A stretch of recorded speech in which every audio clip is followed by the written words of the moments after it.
Hey everybody, welcome back to Champ and Sons and our off-season special where we have got major news shaking up the college landscape here in this series after coming off a national championship. So welcome back to the channel if you are returning, and welcome to Champ and Sons if you are new here for all of our football content. As you will see, we have accepted a job with the Penn State Nittany Lions, moving from Denton up to the northeast here in Nittany Lion country in Happy Valley as we take over the Penn State team, who had a rough year last year, and primarily they had a bunch of injuries happen to them last season.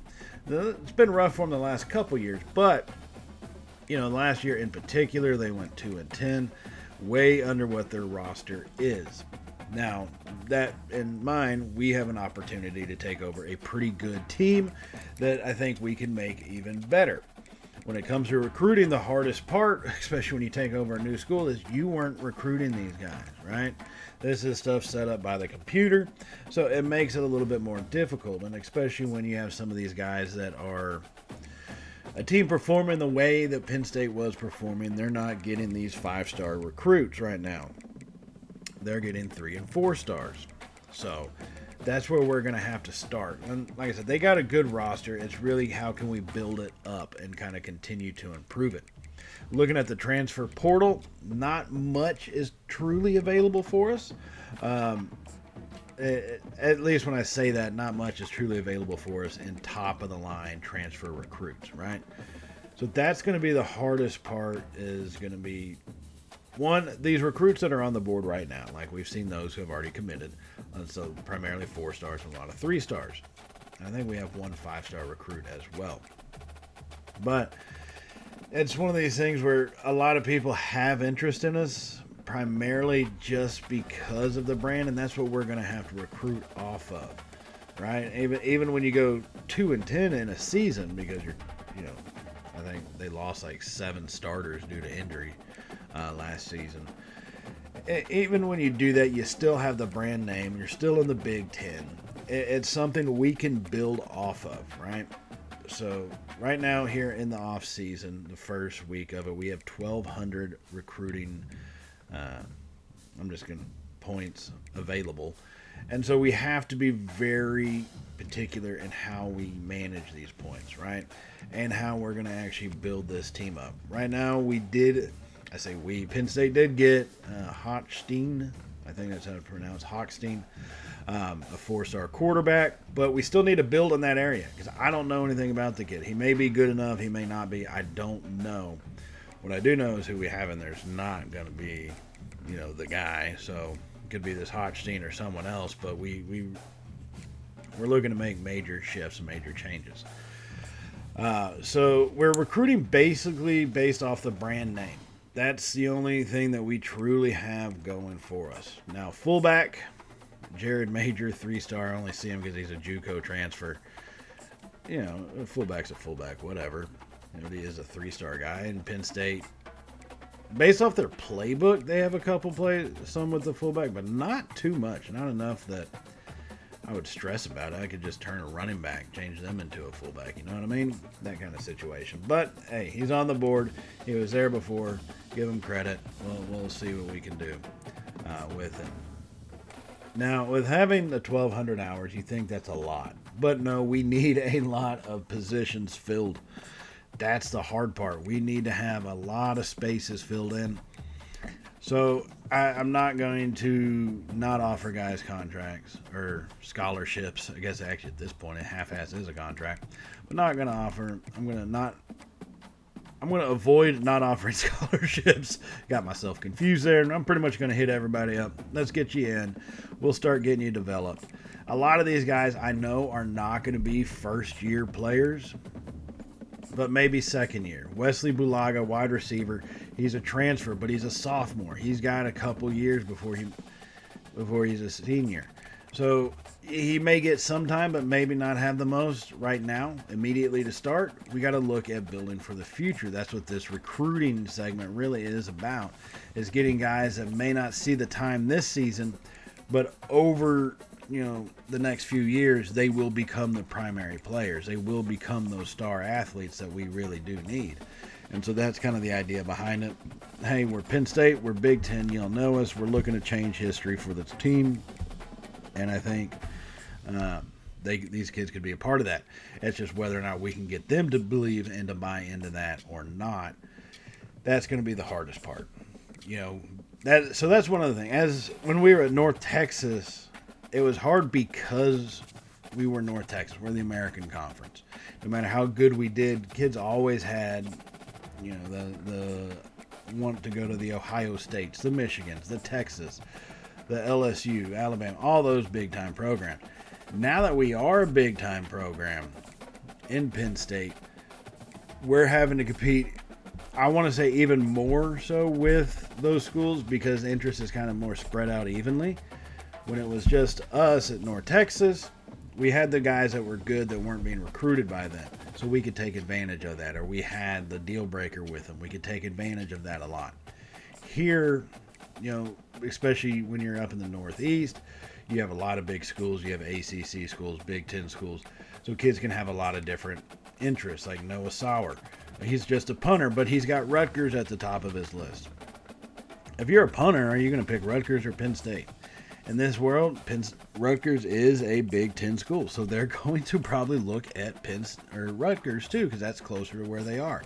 A lot more grouping of schools right around us, and I think we're not that shock value team. North Texas, we could be, hey, we're the American team. We're in the top 5 in the country, right? We're going to the playoffs. With this one, it's, man, there's not a guarantee. We have to get to the conference championship. And it's a tough battle to get to that conference championship game. It's a tough battle to become that top tier team in the conference just because of who we have to play against. And so that's one of these things that becomes kind of hard with the recruiting, is getting some of these guys to buy into that. But we're doing the best we can.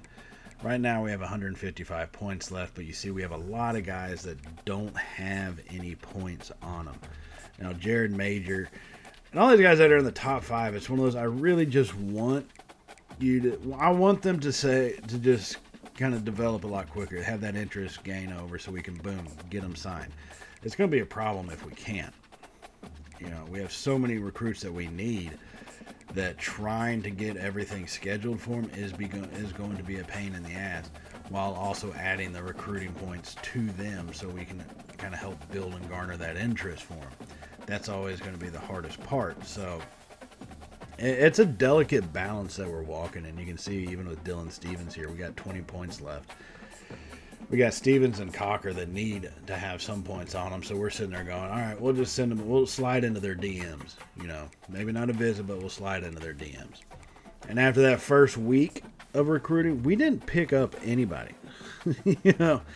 Even at Norte, we got some of those top tier guys, but right now, interest is slow to gather. And I get that, but I don't know. It's just a tough position that we're in with the way Penn State played last season. Coming in here to week number 2, I mean, we're talking 500 recruiting hours, give or take. So now we've got to go through add-on points, get guys scheduled for visits that we can. And we have moved up in the interest for a lot of these kids, which is good. It truly is good, but we have to be able to build that interest even better so we can actually sign them. Like Bulaga, we went from top 8 to top 5, but he's not even close to picking his top 3 yet. And that's an issue. We need to be in that top 3, so now we can start adjusting our recruiting. I have found, just as a little tip, once you hit the top 3, if you're first, second, if you're in that top 3 and you have all the little check boxes on their motivation or their interest level, go with that hard sell at that point and hit them with any additional things. So a lot of players, depending on what you developed your coach as, will have 65, 75, 70, 75, or 80 recruiting points available. Hit them with the hard sell and then add on the additional for those players you have to have. And I found a lot of times that actually does work. My biggest problem here is getting to their top 3. Battling with Ohio State, Oklahoma, Michigan, Alabama, LSU to get into the top 3. And that's the hardest part. And it's kind of the most frustrating. You'd think coming to a big name school it might be a little bit easier, but it's truly not. And it's just a little frustrating, I think, with how long it takes to get some of these guys. If so, say Chester Bull right there, we're still into the top 5. Like, at this stage, dude, we should be in the top 3. This is week 2 of off-season recruiting. We should be in the top 3 at this point. But I don't know. Maybe it's just because we were so successful at North Texas. Some of the, especially 3-star recruits, were a little too easy for us. It takes a long time. I understand with 5-star guys, it might take a couple weeks for them to narrow down to their top 3. I get that. That's not who these guys are. These are 3-star recruits who just recently started having interest in from other schools. It's one of those things that's really tough. And we try to assign the points the best that we can here. And really, I don't want to always just hammer down guys that I want to fill the roster. Like Chester Bull, Nebraska, really? You bum? That's who you're going to go with, Nebraska, you bum. Yeah, get rid of that 50-65. I'm going to come in. I'm going to fight you. I'm going to fight Nebraska for you. So we're going to go in there. I'm going to go ahead and hit the hard sell with him. It's a little earlier than what I would like to do. But I'm going to see if we can't get it pulled off. He's going to be a tough one. Lincoln. Now, here's a problem with doing a hard sell for someone like Lincoln, right? I need to get him. I do need to get a visit scheduled for him. I have the time there available at 170 hours, but some of these guys that are so down low, it makes it hard to continually not only get visits scheduled, but also put on the hard sell. We've cracked his top 3. We're here in week 2. We've cracked his top 3. We've hit all of his motivational interest points. And it's who are we going to do this for? Because I can't do it for everybody. We have way too many recruits on our board right now. We have to be kind of picky and choosy about who we apply points to. Malik Stroud, a tight end. We're first in his interest, but it is, if I can get some separation with him, then great. I don't know if we'll be able to. I do a hard sell. I probably could have changed it up, but I do end up going with the one that we picked just because Coach Prestige. I know it says B-, but we're coming off a natty, so might as well throw it out there. Not to sell myself short or nothing, but we are coming off a natty, so I want to try to get some of these. See, I know it wasn't checked, but maybe we can convince them otherwise. And looking at these recruits that we have, I mean, yeah, good job. Looking at Jaden Hochstein, not sure what his name is, but he did commit, so he's got a 4-star guy. Now we picked up a couple recruits after week 2, so that's positive. I mean, really, come on. Look at these dudes. We're dropping on some of these guys. Some of them we hit the top 3, but we don't even have hardly any interest available or motivational things or knowledge of the player. And that makes it hard whenever we come in to do a hard sell. It really is. I could use the sway option. I think the sway option, if you pick something like this, you can change all those over to green if you do it 1 week. I don't think this kid's got more than 1 more week left to recruit him before he commits. And if I can get him and Stroud build up that depth in the tight end room, that'd be that much better. So we do try to get some stuff into him. We do the hard sell. We contact the friends and family. We get some of these things out there for him. It's just whether or not it actually pays off for us in the end. That's going to be the hard part. Bernie Redmond, another fullback. I'm not going to stress about him. I got 2 fullbacks on the board. So whatever happens with him, happens with him. Ricky Lee, right guard. He's a 3-star pass protector. I want to do a hard sell.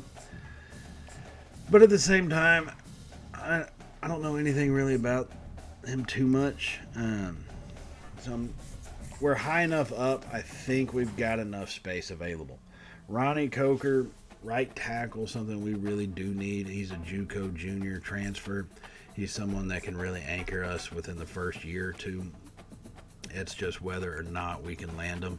That's going to be the hardest part. Dylan Stevens, a halfback. I think our halfback room is fairly decent. You know, I don't want to overcrowd it, but at the same time, I need depth. Like I said, we can move guys around to different positions. I know what his selling points are, so while I'm not in the top 3, which is when I prefer to use a hard sell, I'm going to see, yeah, we can get that to match up. Prove yourself, hard sell.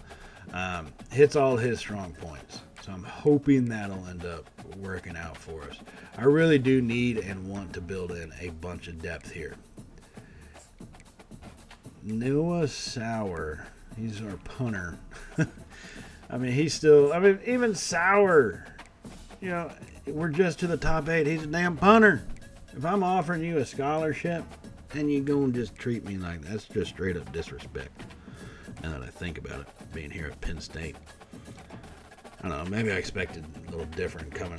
I expected it probably to be a little easier than what it was at North Texas, especially for 3-star recruits. And I don't care what kind of season we just had as the Nittany Lions. I really don't. I truly think that, good Lord, look at all these previous teams.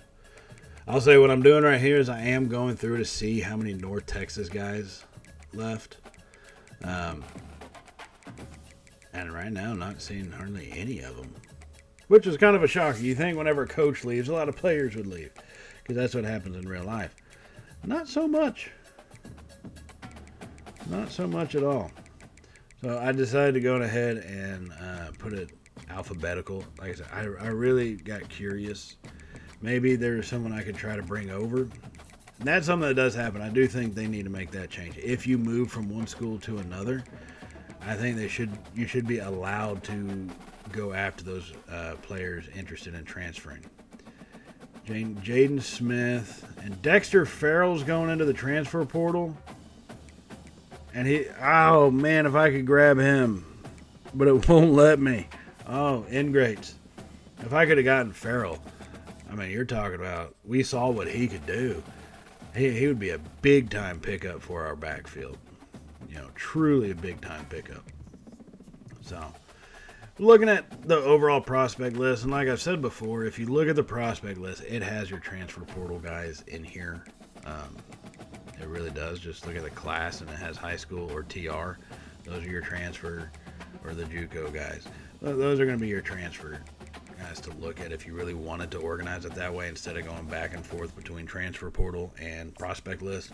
You know, just a thought on that one. Trent Shipley, wide receiver.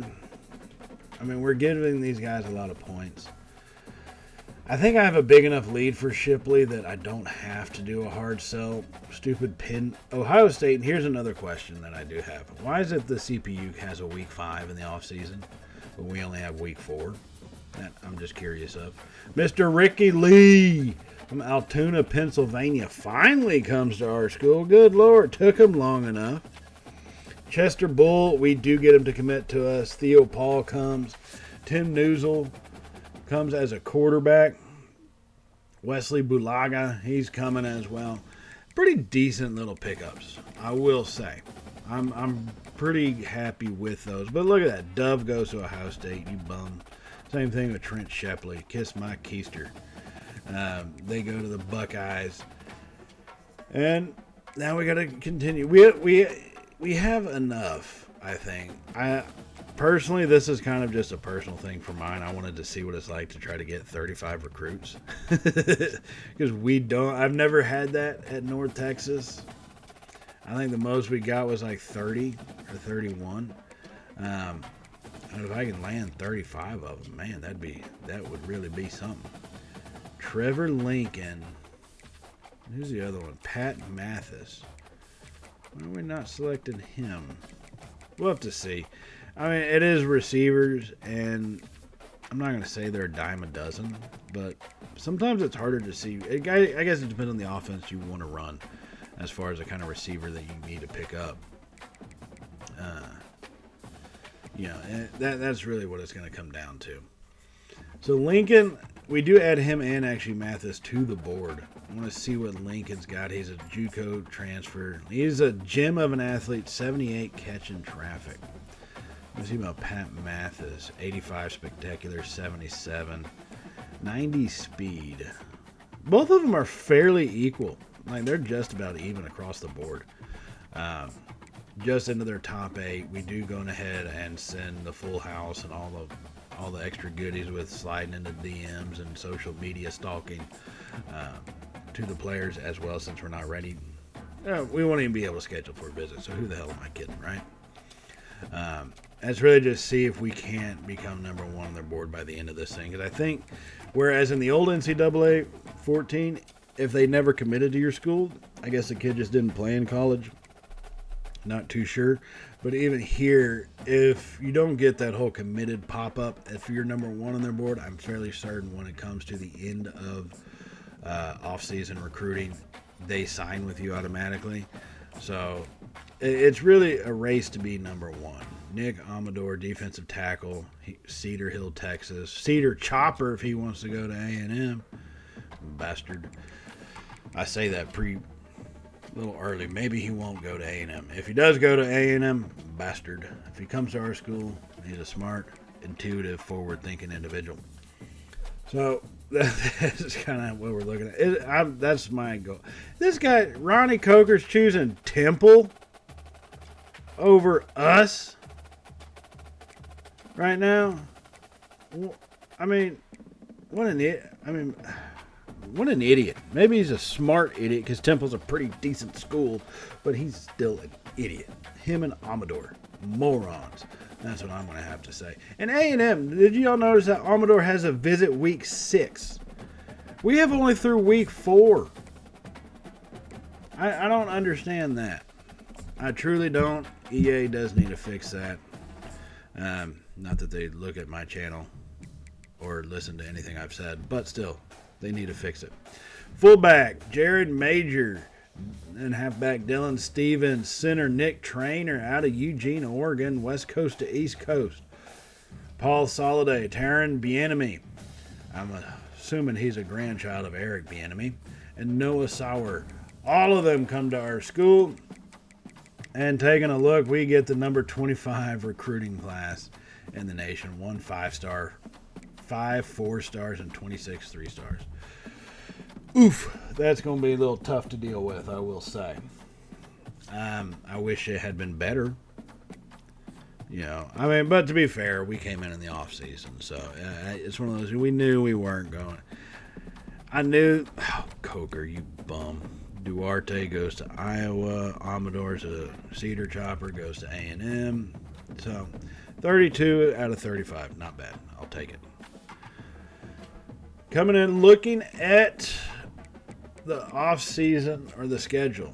Here's one thing I want y'all to know. I changed the conferences to have divisions and stuff. Right now you're counting 11 games on there, if you are counting. I know because I did like 5 times. And I couldn't add in another one. I think you'll see me possibly try to, but I just couldn't pull it off. I guess due to scheduling conflicts, the computer will add one more game to us. We will play the University of Washington during the week of the Big Ten Championship game. It's one of those it is what it is situations. But we need to fix up our schedule. I need to see what this team is truly capable of. And so we're going to start out a home-and-home series with Florida. I didn't realize Syracuse was a rival. I just noticed that right now. Wish I'd seen that. Probably would have scheduled Syracuse just about every season going forward. But we need to do a home-and-home against some bigger teams. So pick Florida. We'll start out on the road just because we went 2-10. North Texas I added because they were my old school. I left them. I want to give them a shot at me. And I want to prove to them that here's why I left you. You bums. You national championship winning bums. So I added them on at home, of course, because I'm not traveling to Denton. No way. That's insane. So we'll be taking them. And then I wanted to add another big school. I mean, you think coming up against the defending national champion, maybe take a look at possibly having a little break school. Like I said, there's only 11 teams scheduled, so I try to add in a fourth, but it says I've reached the maximum. This is during the time EA had the issue with the schedule creation, right? It was just a problem. I kept counting to myself, kind of smacking myself around like, there's only 11 damn games on this schedule. 6, 7, 8, 9, 10, and 11. There's only 11 games. You're not seeing things. I try to add on a game, it wouldn't let me. I'm just like, well, you know what? Eventually I give up. I go, whatever. Let me regenerate the schedule and see what that does. No, it doesn't do any good either. So, it's one of those it is what it is situations. But I do want another big school on here. So I add Texas Tech into the mix, a home and home series with the Red Raiders. Now, we're going to be starting out on the road for both of those games, one against Florida and against Texas Tech. It seemed to work out the best. And I think it provides a pretty good test for what our team is. And here's where you'll see me go through and try to regenerate the schedule to say, what the hell? It's still only 11 games. No matter what I do, it's only 11 games. I promise you that, like I said, that does get fixed by the time the season starts. We get scheduled for Washington the week of the Big Ten championship game. I don't know what they were doing to the game during this time, but this is, like I said, when their scheduling system was all jacked. So we make the best of it that we can, right? That's what we do. We make the best of it that we can. Now, I don't want back-to-back bye weeks. So I figured best thing to do, let's go ahead, put one in the middle. So we're going to go Florida, North Texas, bye week. Then we take on Texas Tech in Lubbock, then a bye week, and then straight up Big Ten games, 8 of them in a row. That's going to be a beast of a schedule, but it's what we got ahead of us. Now let's take a look at the recruiting for the for the upcoming season. This is where things get kind of shaky, and I'm also hoping to say, look, our brand is Penn State. We're one of the top. We're going to be a top team. We're in the Big Ten. You want to come to us. And I have to take a different approach than what I would at North Texas. North Texas, we're still limited in the hours fairly heavily, or recruiting points. So I couldn't just, carpet bomb the recruiting situation. Even the better we got, I couldn't carpet bomb just 5-star, 5-star, 5-star, 5-star. I had to add in some 4-stars, realistically. But we're looking at probably starting the season with maybe 15 recruits, maybe 10 recruits, 10 to 15, somewhere in there, so we could add on enough points to kind of keep their interest. Right now, we're at 13. Almost all these guys are all 5-stars. I'm going to eventually try to use all these points up on them. I'm going to eventually add in more guys here and just carpet bomb the hell out of my recruiting. Knowing that come really the start of our season, we're going to have to probably cut out I'm not going to say half, but close to half of these recruits. But I think if I can get enough interest within these 5-star kids, we'll start building this program up correctly. Start building this program up to be successful long term. I don't know what the future holds for me as a coach. We may end up being here for just a few seasons and then leaving. Or we may end up staying here permanently. I don't know how the career is going to shake out. We're going to see how that happens.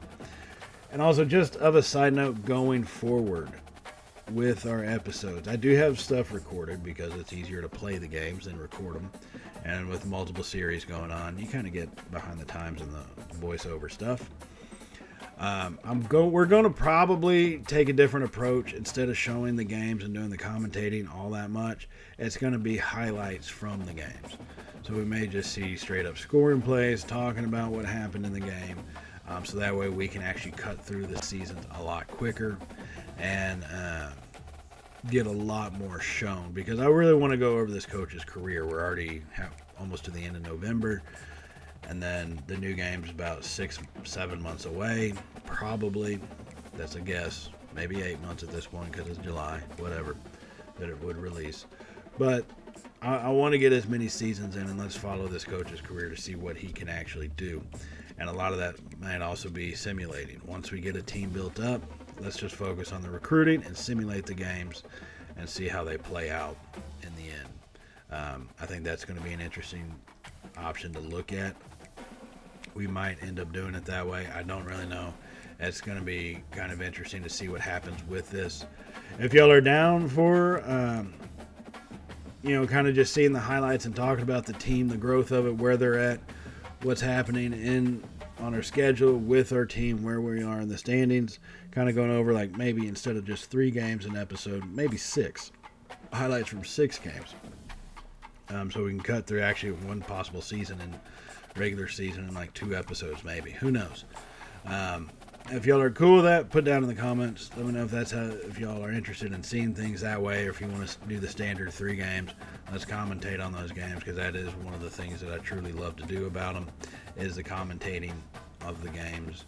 Kind of why I started the channel, actually.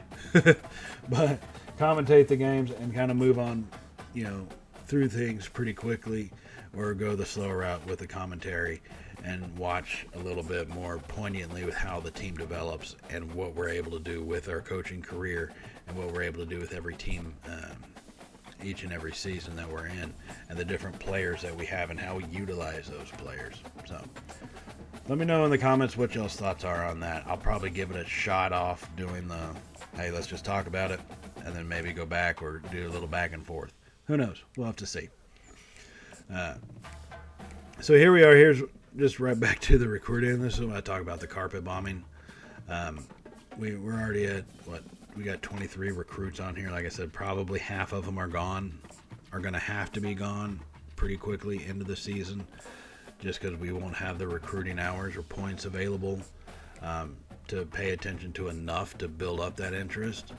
But one thing also that we might want to hold on to comes with performance of the team. We've got to perform on the field. No matter what happens here, we've got to perform on the field, and that's going to end up being the ultimate test in the end, is if we can actually pull that off and put up some good performances. That's how you get these kids truly to be interested in our program and what we're doing here in Happy Valley. It's going to be a tough battle moving forward, but I think we've got the capability to pull it off. It's just whether or not we do. Juan Pianalto. I wonder if he's any relation to the Pianalto in our South Texas Big River series. Probably not, but that might be interesting to try to talk about. No, probably not. From a totally different place, from Connecticut. The other Pianalto's from, I think, like Georgia. Oh well. That's just the way it goes. As we finish up some of this initial recruiting, you'll know we can only offer him a scholarship before the actual season begins. There's going to be a little around 300 hours left by the time we get to the season, so we can start adding points when that stuff happens. But we'll take a look at it at that time. That's going to get us to our week 1 on the road against Florida in the swamp. That will start out the next episode.